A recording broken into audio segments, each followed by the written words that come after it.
Bonjour à tous, j'espère que tout le monde va bien. Je vais continuer l'étude du catéchisme de Spirago. On était rendu à étudier le 5e et 6e commandement de l'Église. Donc on continue ici la même chose.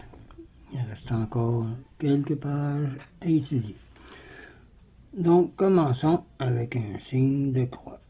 Au nom du Père, du Fils et du Saint-Esprit. Amen. Nous avons dit, il n'est pas défendu de boire encore. Est-il convenable de le faire uniquement pour se désaltérer? Ce serait rompre le jeûne que de prendre des boissons trop nourrissantes ou trop abondantes. Nous répétons qu'il soit soigneusement se conformer aux prescriptions diocésaines. Mais on est tenu de jeûner qu'à 21 ans accomplis par avant, et selon la santé et du devoir d'état de chacun, qu'on avait dit. Donc, on va commencer le point 3. La suite, qui disait, nous devons observer les 4 temps pour demander à Dieu de bons prêtres et de remercier les grâces reçues durant la saison précédente. Voir Matthieu 9, versets 35 à 38. Les jours de 4 temps sont le mercredi, le vendredi, le samedi du commencement de chaque saison. Ce sont les jours où ont lieu les ordinations. Les 4 temps viennent du latin quatuor, tempora, les 4 saisons. Il tombe la 3e semaine de l'Avent, la 2e du Carême, l'octave de la Pentecôte et la 3e semaine de septembre. Et aujourd'hui, on commence le mercredi décembre, c'est-à-dire le Carême, le 18 février. Cette année. Ce jeûne était déjà usité chez les Israélites dans le temps. Voir Zacharie 8, verset 19. Et Jésus-Christ lui-même nous exhorte à demander à Dieu de bons prêtres. Car il dit, la moisson est grande, dit-il, mais les ouvriers sont rares. Priez le maître de la moisson d'envoyer des ouvriers dans sa vigne. Voir Matthieu 9, 37, ainsi de suite. Point 4. Nous devons observer les vigiles de certaines fêtes pour nous préparer à la célébrer dignement. Les grâces de la fête seront en raison de la préparation. Plus on se prépare, mieux on recevra des grâces. C'est un peu comme un soldat ou un athlète.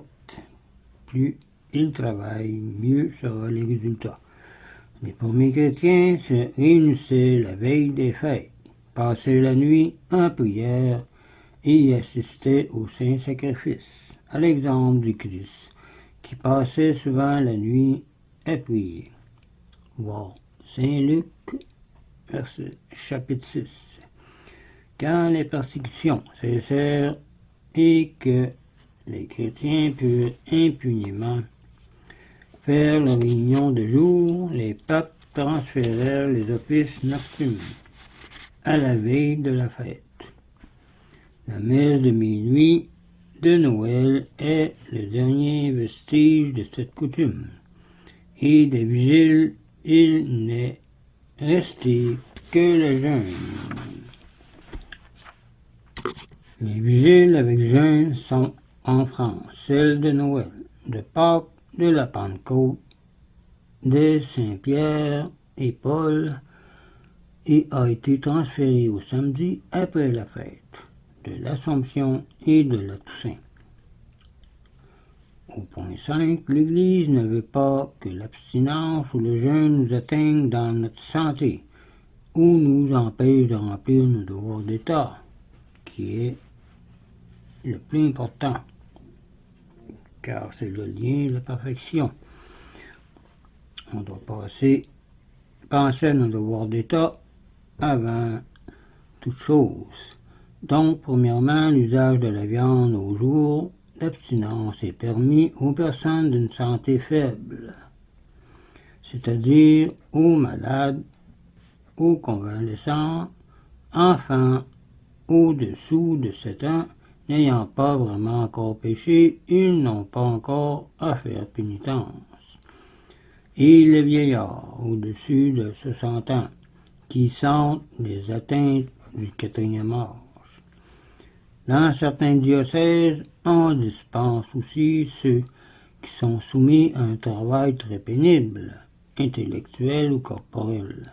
Toutefois, ce n'est pas la carrière en elle-même qui dispense, mais le rapport entre les forces corporelles et le travail à fournir.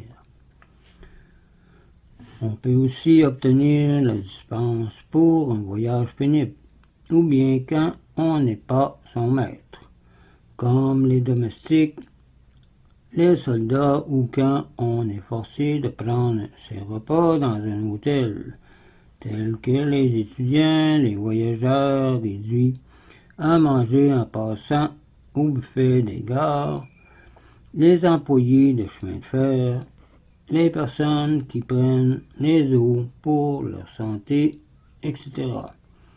Les pauvres réduits à mendier leur pain peuvent les jours d'abstinence manger les mets gras qu'on leur donne en aumône, sinon ils seraient forcés de souffrir de faim, et Dieu ne veut pas que personne meure de faim. Bon, Matthieu 14, versets 13 à 21. Lorsque Jésus multiplie la nourriture, les personnes dispensent devront cependant faire quelques efforts à certains jours, tels que le mercredi des Cendres, qu'on commence aujourd'hui, le vendredi saint, la veille de Noël. Surtout devront-elles soigneusement éviter de donner du scandale, d'après ces paroles de saint Paul. Prenez garde que votre liberté ne devienne pas une pierre d'achoppement pour les faibles. Disait 1 Corinthiens chapitre 8 verset 9. Et si ce dont je mange quand elle disait mon frère, disait Paul, je ne mangerai plus de chair toute ma vie. 1 Corinthiens 8 verset 13. Point 2. Sont dispensés aussi du jeûne, ceux qui n'ont pas 21 ans accomplis, comme j'ai dit avant, ceux qui ont une santé faible et ceux qui se livrent à des travaux pénibles, intellectuels ou matériels. Dans les périodes de croissance, on a besoin d'une nourriture abondante. Cependant, le jeûne y est quelquefois à conseiller pour apprendre à se dominer.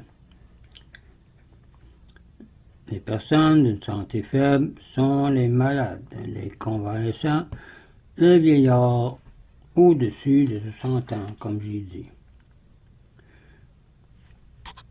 On peut compter parmi les personnes soumises à un travail pénible celles qui remplissent des fonctions d'intérêt public,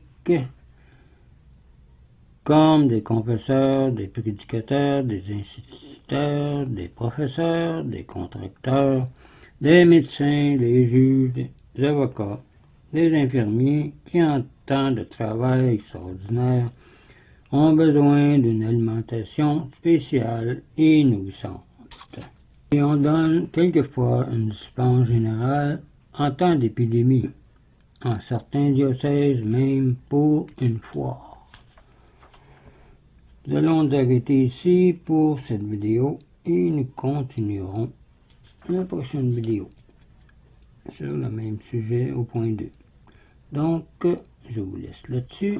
Je vous dis au revoir et bon carême à tous et union de prière.